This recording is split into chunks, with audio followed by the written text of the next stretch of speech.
Aê, glória a Deus, meus amados, minhas amados, bem-vindo de volta. Vamos continuar aí, né? A leitura do Evangelho do nosso Senhor e Salvador Jesus Cristo. E você que ainda não foi inscrito no canal, se inscreve no canal. Deixe seu like, dê o seu joinha aí para nós, para ajudar aí a contribuir aí no canal, né? Ative o sininho, aperte em todas para você receber as notificações sempre que for postado um conteúdo novo, né? Você é notificado, compartilhe esse vídeo com outras pessoas para que o Evangelho do Senhor alcance, né? Várias pessoas aí. E aproveitando também, faça seu comentário, deixe seu comentário aí embaixo que você vai receber lá o coraçãozinho e eu também responderei assim que possível. Amém, amados? Amém, amadas? Fiquem com Deus e vamos ao vídeo? Sempre quando a gente vai começar a leitura do Evangelho, né, a leitura da Palavra de Deus, nós sempre temos que iniciar com uma oração. Então vamos fazer uma breve oração para que nós possamos aí adentrar na leitura da palavra. Amém, amados? Curve sua cabeça, coloque sua mão próxima ao seu coração, em sinal de respeito, e vamos orar? Senhor, nosso Deus e nosso Pai, em nome do Teu Filho amado Jesus Cristo, estamos aqui na Tua santa e gloriosa presença para ler da Tua palavra, Senhor. Abra a nossa mente, o nosso entendimento, nos dê sabedoria e discernimentos espirituais para a gente poder ler e compreender o que a gente está lendo. Nós convidamos o Teu Santo e Poderoso Espírito, né, o autor da palavra, para estar conosco durante esses minutos, esses tempos de leitura do Evangelho do Senhor, que nós possamos ser lavados, que nós possamos ser tocados pela Tua palavra. É o que eu te peço, Pai, já te agradeço, em nome do Teu Filho amado Jesus Cristo. Amém e graças a Deus. Amém, amados! Estamos aí mais uma vez na presença do nosso Senhor e Salvador Jesus Cristo, para lermos e para aprendermos um cadinho mais da palavra e do Evangelho do Senhor. Continuando aí para mais 3 capítulos do Evangelho do Senhor Jesus, segundo escreveu o doutor Lucas. Então, sem mais delongas, pegue aí a palavra de Deus e vamos prosseguir na leitura do Evangelho. E abra comigo no capítulo 13. E vamos continuar a palavra do Senhor. Deixa ela falar conosco. Amém, amados? Vamos lá? Capítulo 13. Naquela mesma ocasião, chegando alguns, falavam a Jesus a respeito dos galileus cujo sangue Pilatos misturara com os sacrifícios que os mesmos realizavam. Ele, porém, lhes disse: pensais que esses galileus eram mais pecadores do que todos os outros galileus, por terem padecido destas coisas? Não eram, eu vou-lo afirmo. Se, porém, não vos arrependerdes, todos igualmente perecereis. Ou cuidais que aqueles 18 sobre quais desabou a torre de Siloé e os matou eram mais culpados do que todos os outros habitantes de Jerusalém? Não eram, eu vou-lo afirmo. Mas se não vos arrependerdes, todos igualmente perecereis. Olha aí, o Senhor Jesus, né, foi questionado a respeito de alguns galileus, que 18, né, na realidade, que Pilatos manda derrubar uma torre e essa torre mata esses 18. Então eles vão questionar ao Senhor Jesus, mas por que aqueles 18 lá morreram, né? Como se eles fossem mais pecadores do que todos os outros, por isso eles mereciam morrer. E o Senhor Jesus deixa bem claro para eles o seguinte: vós achais que eles são menos pecadores do que os outros de Jerusalém? Pois eu vou-lhes afirmo que não são, ou não eram. Muito pelo contrário. Se não vos arrependerdes, padecereis do mesmo jeito, né? Ou seja, não com a mesma morte, de uma torre caindo sobre eles, né? Ou eles dentro da torre e eles morrem, mas que eles vão perecer e vão morrer nos seus pecados e vão para o inferno do mesmo jeito. Isso o Senhor Jesus tentou os alertar, pois assim eu vulo afirmo para vocês, todos os outros de Jerusalém, se não se arrependerem, terão uma morte, né? E no final dela irão perecer, irão para o fogo eterno. Então eles achavam pela sua religiosidade que aquelas pessoas que morreram, né, tinham mais pecado do que aqueles que não morreram. E ele os diz. E deixa bem claro. E assim ainda é hoje para mim e para você. Né? Nós falamos da palavra de Deus, nós expomos as palavras de Deus, mas só entra no coração daquele que abre o coração para receber o Evangelho do Senhor, para receber esta palavra. Se não receber, né, quando morrer, fogo eterno. Infelizmente só existe dois caminhos, a salvação ou, né, a do fogo eterno. Assim diz a palavra de Deus. Então nós estamos falando, nós estamos pregando, né? E às vezes até você vê cristãos aí morrerem com mortes estúpidas, assim como os discípulos todos morreram, tirando o João, que morreu de morte natural, esse aí Deus colocou a mão, o restante tudo foi, Paulo foi decapitado, Pedro morreu crucificado só que de cabeça para baixo, né? Outros foram apedrejados, outros foram esfaqueados, aí isso torna eles pecadores mais do que os outros ou imerecedores? Não torna. Mas eles tinham o quê? A salvação. Jesus alerta aqui, não temeis aquele que pode matar o corpo. Temei antes, sim, aquele que pode matar o corpo e lançar a alma no inferno. Ele já falou para eles isso aqui. Então é a mesma coisa, nós não temos que temer o homem, nós temos que temer, sim, né? A nossa salvação é onde nós queremos passar a nossa eternidade, que ela seja com Cristo. Amém, amados? Versículo 6. Então Jesus proferiu a seguinte parábola. Certo homem tinha uma figueira plantada na sua vinha, e vindo procurar fruta nela, não achou. Pelo que disse ao viticultor, há 3 anos tenho procurado fruto nesta figueira, e não acho. Podes cortá-la para que ela ainda ocupando inutilmente a terra. Ele, porém, respondeu, Senhor, deixa ainda mais este ano, até que eu escave ao redor dela e lhe ponha estrume. Se vier a dar fruto, bem está. Se não, mandarás cortá-la. Aí, o que é que Jesus está falando? Um viticultor tinha uma figueira no meio da sua plantação de uva. E a figueira há 3 anos não dava fruto. E ele falou, corta e joga fora. E ele diz, não, deixa mais um ano que eu vou colocar estrume. E aí se ela não der frutos, aí a gente corta e joga fora. 3 anos era o quê? 3 anos foi o tempo do ministério do Senhor Jesus. Aqui na terra dos viventes. Então aí ele diz, então lança todo mundo fora. Deus, o Pai. Aí ele fala bem assim, não, vamos esperar mais um tempo, vamos regrar mais, que seja o quê? Os discípulos, né, que iam continuar pregando a palavra de Deus. E aí aquele que se tornar uma figueira que produz bom fruto, vai ser salvo. E aqueles que continuar com o coração trancado, vão ser cortados e lançados no fogo eterno. Amém, amados? Versículo 10. Ora, ensinava Jesus no sábado numa das sinagogas. E veio ali uma mulher possessa de um espírito de enfermidade, havendo já 18 anos. Andava ela encurvada, sem de modo algum poder endireitar-se. Vendo-a Jesus, chamou-a e disse-lhe, mulher, estás livres da tua enfermidade. E pondo-lhe as mãos, ela imediatamente se endireitou e dava glória a Deus.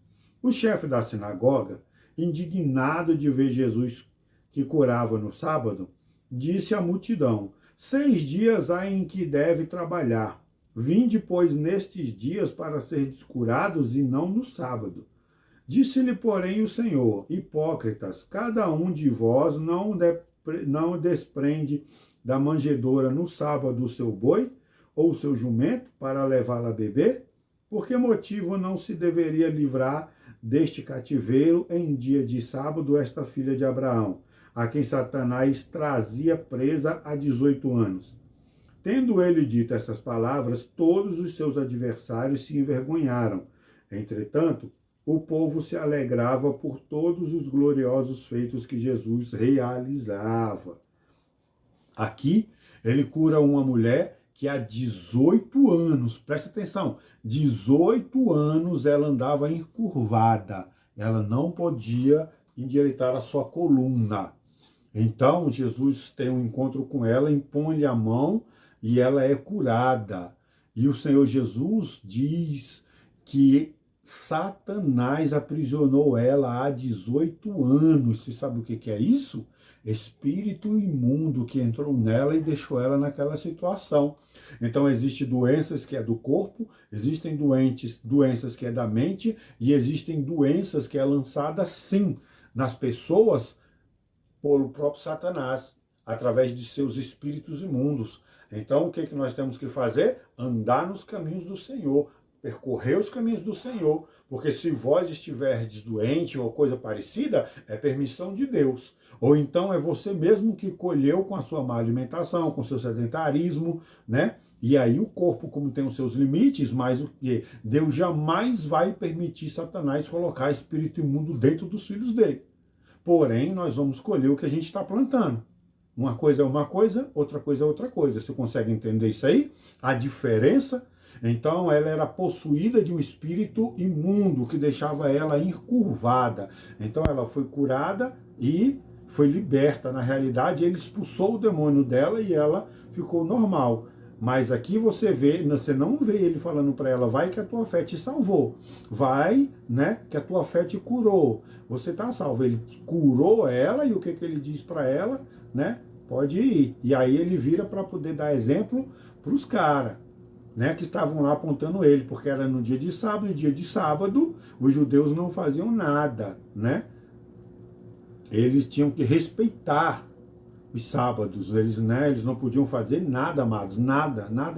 Você sabe o que é nada? É descansar no sábado, literalmente.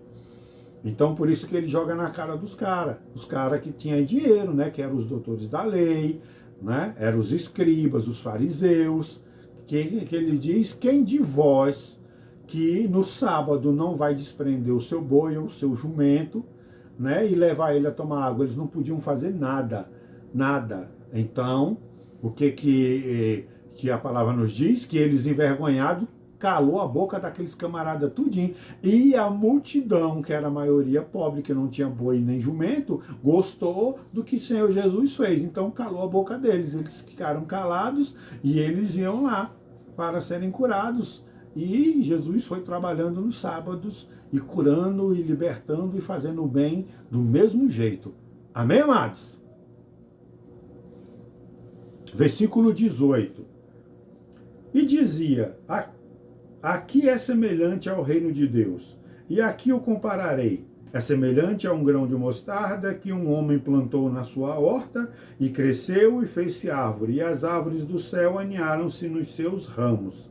Disse mais, aqui compararei o reino de Deus. É semelhante ao fermento que uma mulher tomou e escondeu em 3 medidas de farinha, até ficar tudo levedado. Passava Jesus por cidades e aldeias, ensinando e caminhando para Jerusalém. E alguém lhe perguntou, Senhor, são poucos os que são salvos? Respondeu-lhe, esforçai-vos por entrar pela porta estreita, pois eu vos digo que muitos procurarão entrar e não poderão. Quando o dono da casa se estiver levantado e fechado a porta, e vós, do lado de fora, começardes a bater, dizendo, Senhor, abre-nos a porta. Ele vos responderá, não sei de onde sois. Então direis, comíamos e bebíamos na tua presença, e ensinavas em nossas ruas. Mas ele vos dirá, não sei de onde vós sois, apartai-vos de mim, vós todos os que praticais a iniquidade. ali haverá choro e ranger de dente, quando virdes no reino de Deus Abraão, Isaque, Jacó e todos os profetas, mas vós lançados fora. Muitos virão do Oriente e do Ocidente, do Norte e do Sul, e tomarão lugares à mesa no reino de Deus. Contudo, há últimos que virão a ser primeiros, e primeiros que serão últimos. Esse ensino aqui é forte demais, porque ele nos diz o seguinte: não comíamos e bebíamos na tua presença, né? Ele está dando o exemplo seguinte: alguém chega para ele e pergunta, mestre, serão poucos os que serão salvos? E ele diz, entrai pela porta estreita, né? Porque quando o dono da casa fechar a porta, vai ser igual na Arca de Noé.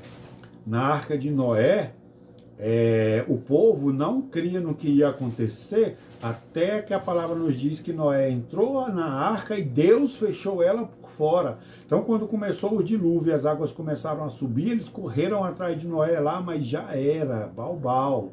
Então, nós estamos batendo na porta, pregando o evangelho, falando da palavra de Deus, falando do amor de Deus, falando da salvação eterna, e as pessoas estão brincando de ficar no mundo. Não, vou ficar mais um mês, vou ficar mais um tempo, depois eu me aproximo do Senhor, me entrego a vida para Ele, só que a gente não sabe do dia de amanhã. Nós não sabemos do dia de amanhã, o que vai acontecer nem daqui a 1 minuto, nem a 5 minutos, enquanto mais daqui a 1 ano, 2, 10, né? Que as pessoas ficam empurrando com a barriga. Então, eles ainda dizem assim, e ele ainda diz para eles o seguinte, mas mestre, chegarão pessoas que baterão na porta lá e falam bem assim, mas mestre, ceiamos contigo, comemos contigo, falamos contigo. E ele vai falar, afasta-te de mim, vós que praticais a iniquidade. Você sabe o que é iniquidade? É quando a pessoa peca, tendo plena consciência de que é pecado e permanece pecando, e pecando, e pecando, e pecando. Você entendeu? Tem as pessoas que são fracas, têm os vícios e são fracas. Então elas pecam, mas elas se arrependem, pedem perdão, ora a Deus para ajudar a libertá-las do pecado. Elas estão mostrando arrependimento verdadeiro.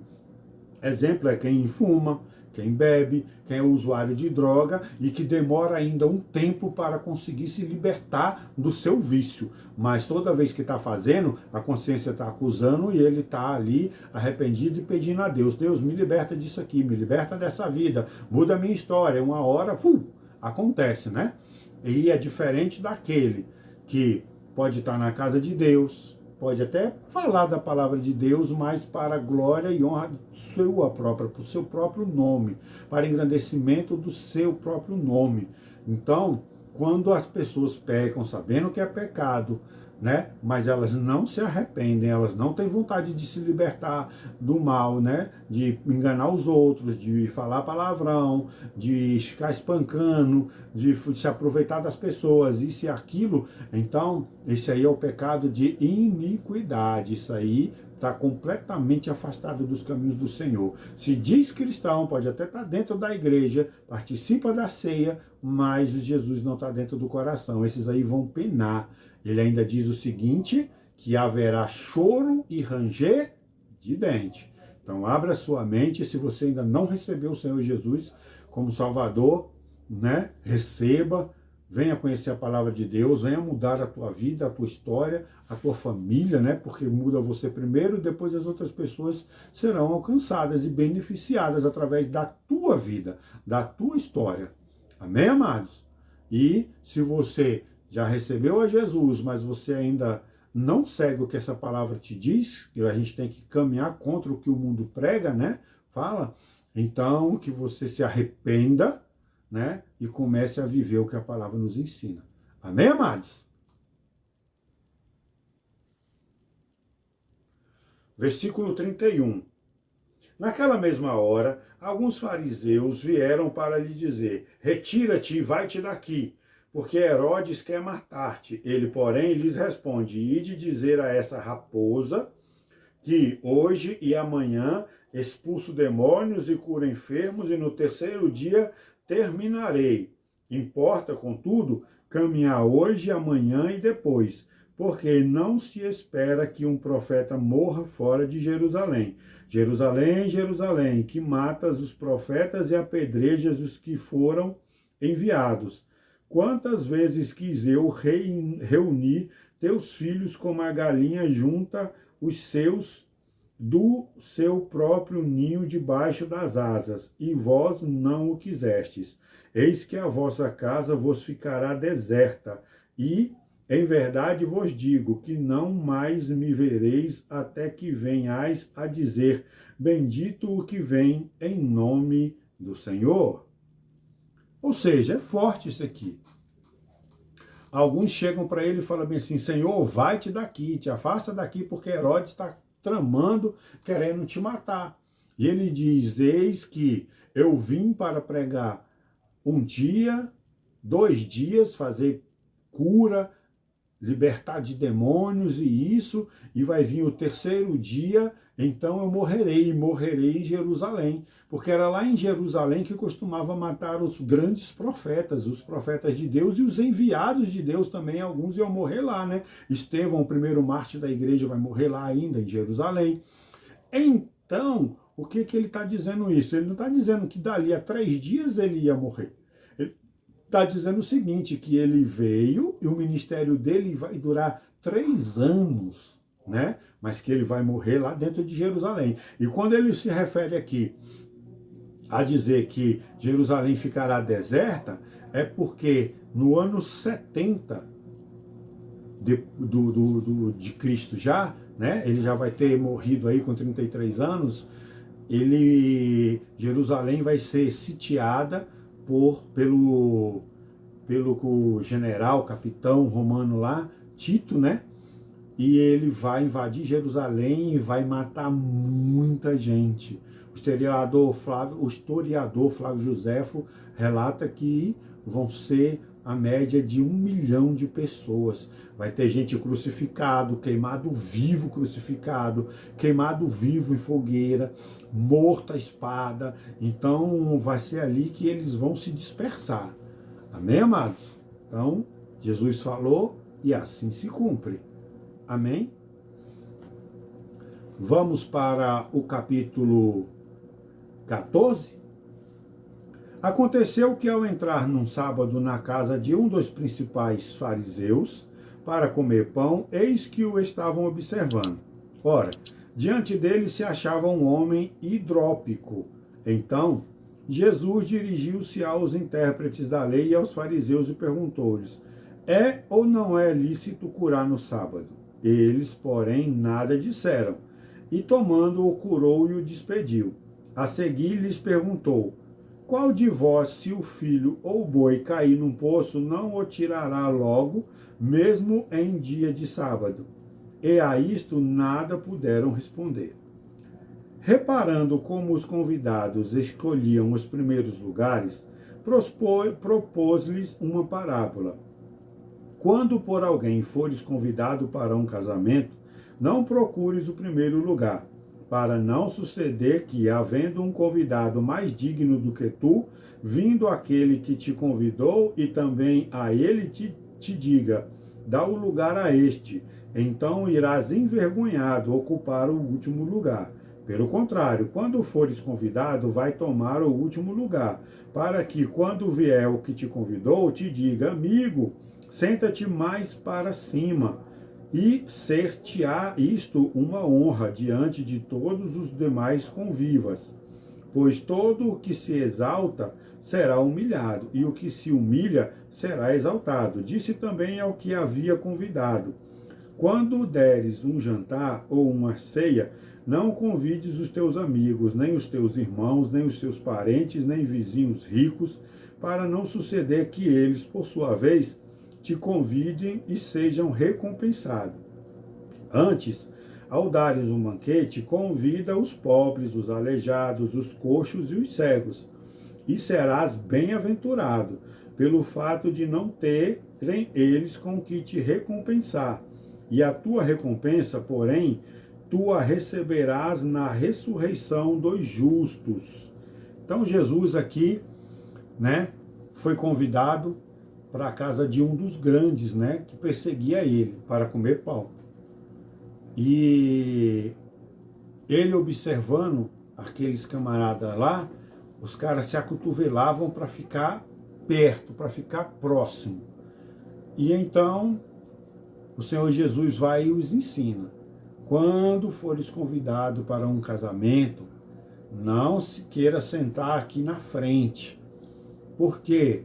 Você se senta aqui na frente, porém chega um convidado que é mais chegado, né, do noivo do que você, e então o noivo pode chegar com esse convidado, pedir você para se afastar e colocar o noivo ali naquele lugar, que é nos primeiros lugares, e você ser envergonhado porque queria ser exaltado.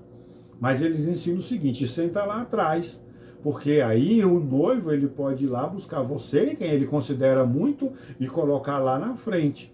E aí vai ser o contrário, tu serás exaltado. Não é verdade? Então isso que ele fala, e ele ainda ensina para o cara o seguinte: quando você for fazer alguma ceia, ao invés de você chamar a sua parentela, os vizinhos ricos, aquelas pessoas que podem retribuir a você a gentileza de um jantar, porque ali você está recebendo o seu galardão. Então é melhor você pegar os pobres, os humildes, aqueles que não podem fazer nada por você, aqueles que não podem retribuir o mesmo favor a você. Aí você estará juntando, né, grandiosidade lá no reino de Deus, porque você está servindo as pessoas que verdadeiramente necessitam e não podem fazer nada em troca por você. É por isso que ele nos ensina que o que a mão direita fizer, a esquerda não saiba. É por isso que quando nós saímos nas ruas para levar uma sopa, levar um alimento, levar um cobertor naquelas noites frias, sabe? Você dá uma roupa para um pobre, para um miserável, e você não se engrandecer isso. Para de tirar foto e postar em Facebook porque você deu uma moeda de 50 centavos para alguém. Para de postar foto porque você levou uma cesta básica para alguém. Faça em oculto para você ser reconhecido pelo Pai que está em secreto. E Ele é que te vai recompensar. Então o que tiver que fazer, faça em secreto. Doe porque você quer doar, porque você ama as pessoas. Você pode até juntar a sua igreja ali e fazer ação social, mas faça em oculto. Não fica querendo aparecer para dizer que a igreja é isso e aquilo, não. O galardão de vocês já vai ficar ali. Morreu, acabou. Balbal. Entendeu? Eu ouvi essa semana de um ímpio uma postagem seguinte, lá no Instagram. Quem faz caridade e quer aparecer, não é caridade, é autopromoção. Aí a palavra do Senhor Jesus nos complementa o seguinte: eis que tu já recebeu o seu galardão, que é ser reconhecido pelas pessoas como um coração bom, como uma pessoa boa. Então, quando eu for fazer, faça em secreto. Faça verdadeiramente por amor às pessoas que não podem te retribuir. Amém, amados? Versículo 25. Grandes multidões o acompanhavam, e ele, voltando-se, lhe disse: se alguém vem a mim e não aborrece a seu pai, a sua mãe, a mulher, filho, irmão, irmã e ainda a sua própria vida, não pode ser meu discípulo. E qualquer que não tomar a sua cruz e vier após a mim, não pode ser meu discípulo. Pois qual de vós, pretendendo construir uma torre, não se assenta primeiro para calcular a despesa e verificar se tem os meios para concluir, para não suceder que, tendo lançado os alicerces, não podendo alcançar todos os que o vierem, zombem dele, dizendo: este homem começou a construir e não pôde acabar.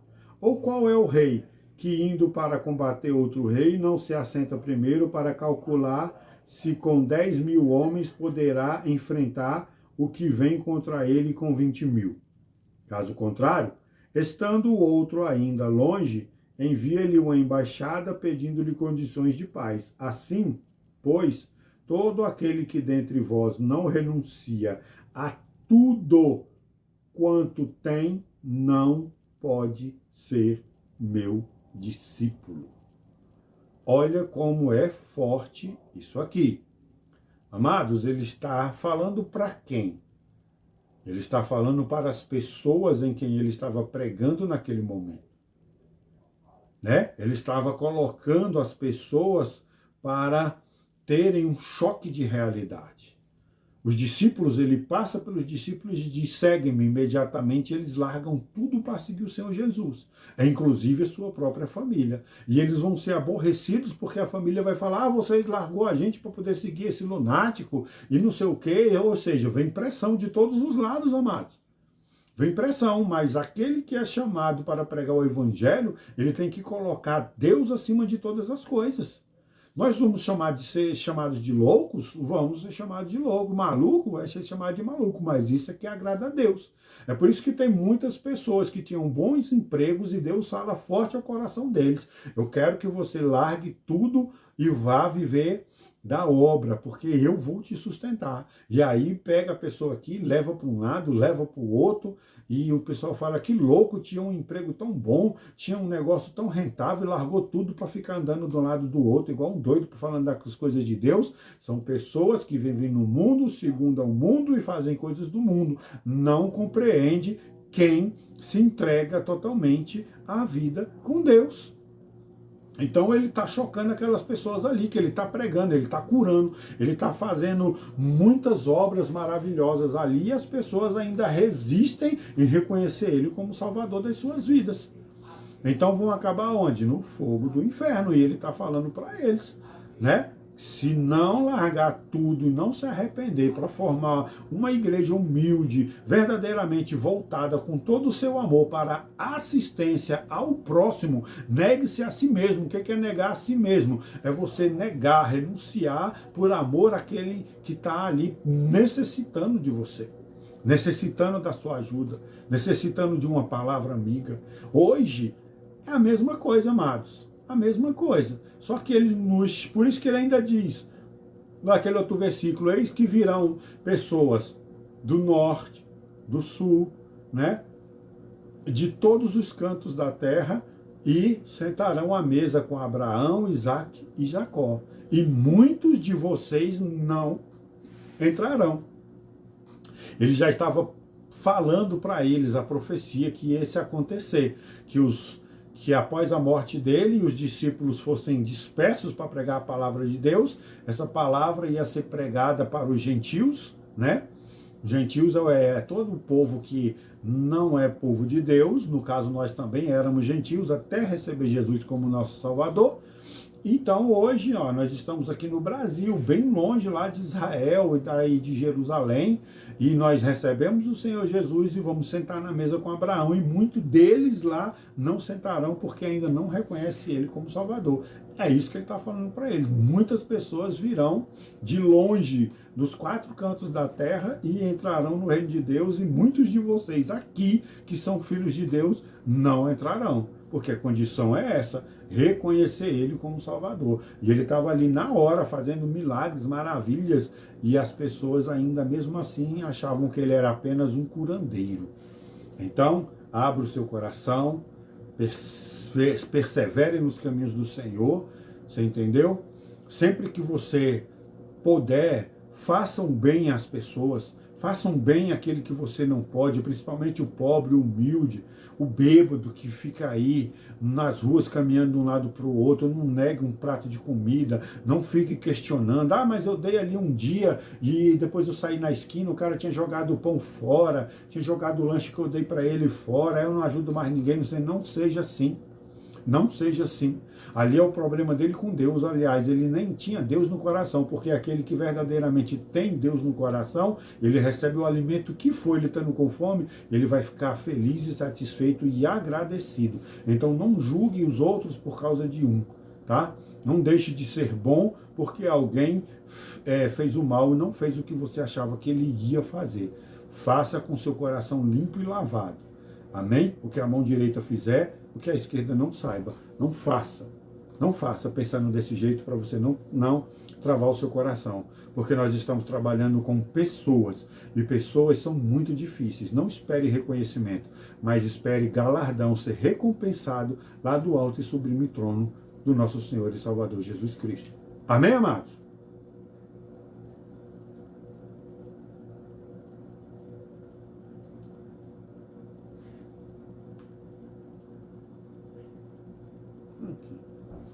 Versículo 34. O sal é certamente bom. Caso, porém, se torne insípido, como restaurar-lhe o sabor? Nem presta para a terra, nem mesmo para o monturo. Lançam fora. Quem tem ouvidos para ouvir, que ouça. Então, o sal, ele tem a sua propriedade de salgar, de preservar as coisas, né? Nós somos, segundo o Senhor Jesus, luz e sal nesta terra. Então nós viemos para temperar a vida daquelas pessoas que vivem as coisas do mundo. Agora, se você perder o Espírito Santo, se você esfriar na fé, se você desistir do Senhor Jesus, o que acontece? Você se torna um sal sem sabor. Um sal insípido, e ele nos diz aqui que não serve mais para nada, simplesmente para nada.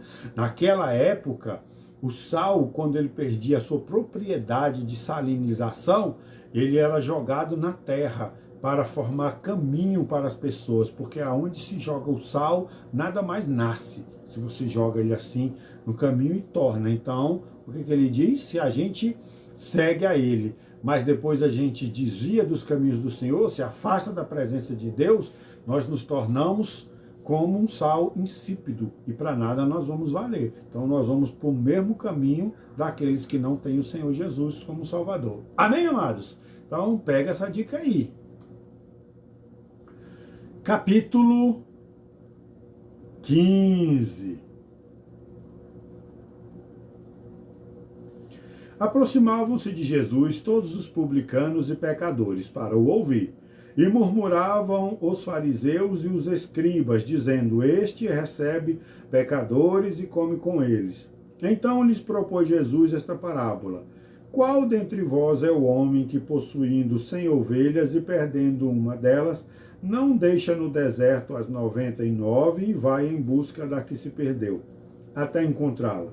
Acha, põe-na sobre os ombros, cheio de júbilos, e indo para casa, reúne os amigos e vizinhos, dizendo: Alegrai-vos comigo, porque já achei a minha ovelha perdida. Digo-vos que, assim, haverá maior júbilo no céu por um pecador que se arrepende do que por 99 justos que não necessitam de arrependimento.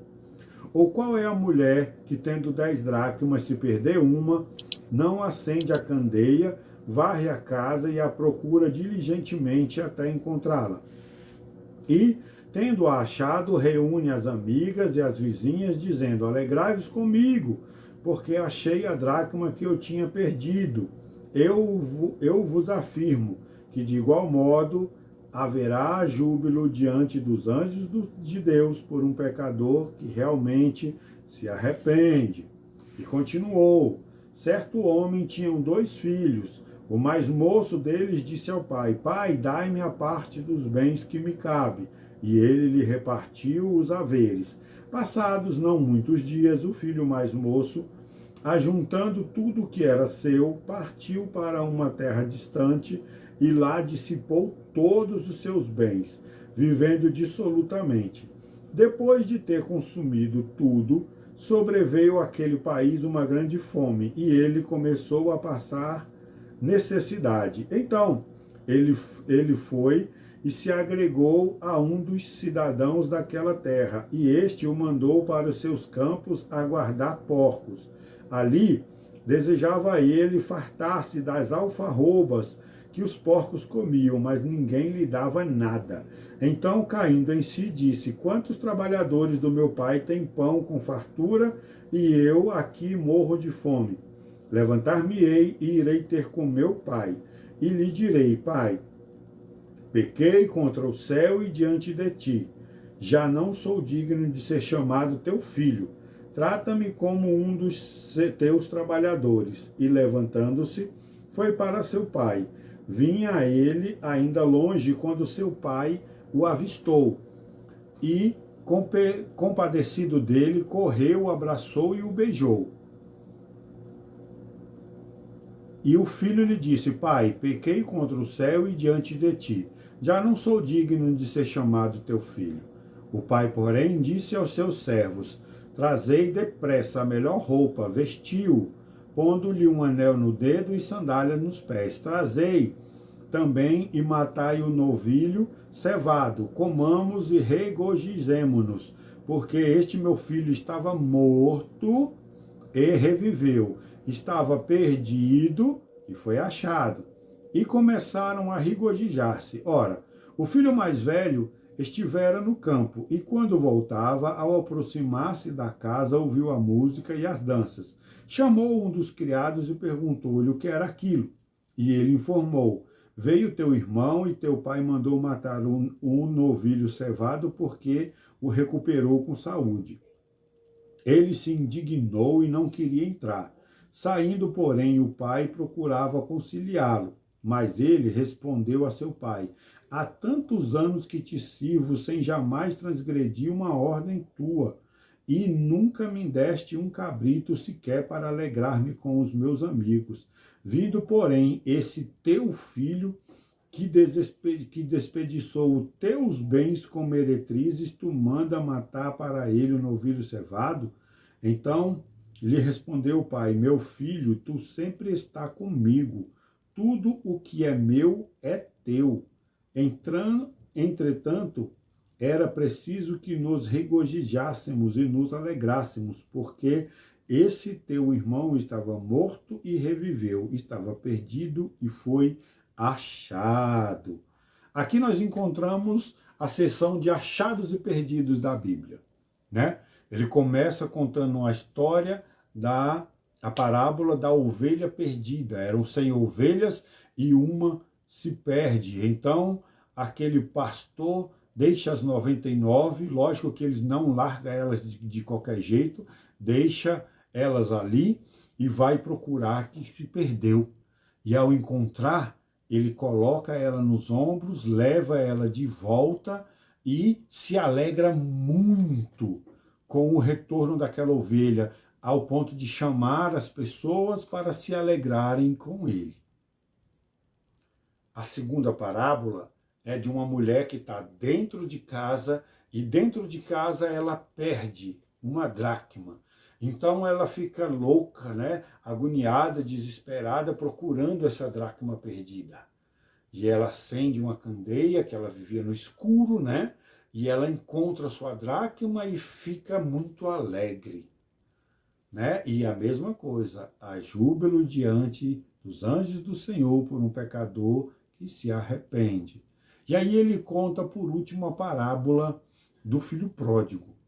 Você imagina naquela época de Jesus, com a moral que o pai tinha, um filho mais novo ainda exigir uma herança, a parte dele na herança para ele cair no mundão. Imagina aí como é que esse pai não ia se sentir com uma afronta dessa. Porque a herança só se recebe com a morte do pai. E ele pediu a dele ainda em vida. E o pai, respeitando a decisão daquele filho, fez o que ele pediu, deu a parte dele e ele vazou para o mundo. E ele gasta tudo, aí entra um período de fome, na onde ele estava morando, e ele estava sem dinheiro, sem amigos, porque acabou o dinheiro, e no mundo é assim, quando acaba o dinheiro daquela pessoa, os amigos também se acabam, e ele estava passando fome, passando frio, e ele arruma um trabalho de cuidar de porcos, que era pecado para um judeu trabalhar com porcos.